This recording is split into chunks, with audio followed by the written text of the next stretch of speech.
Сәлем достар, бүгін кешкі асқа осындай банкада пісетін тағам жасадым. Ешқандай су қоспай өзінің соғында духовкада бұқтыратын боламыз. Дәмі ерекше дәмді болады. Ол үшін ең алдымен етімізге тұз, паприка, кориандр, қарабұрыш салып жақсылап араластырып аламыз. Көкөністерімізді кішкене тұз сүйіп аламыз, өйткені тұз кем болып қалуы мүмкін. Таза 2 банкімізге бірінші еттерімізді салып шығамыз. Пияз, сәбіз, болгарский, помидор, чеснок, соңында картошкамыз осылай тығыздап сала беріңіздер, еш нәрсе салмайды.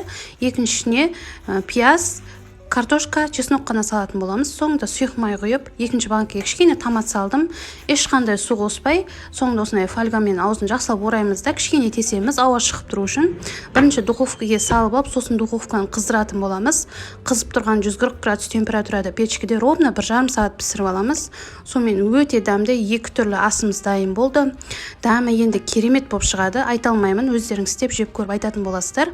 Міндетті түрде жасап, жанұяларыңызды қуантыңыздар. Рецепт мына WhatsApp-ті басып, парақшама тіркеліп кетіңіздер. Ас болсын.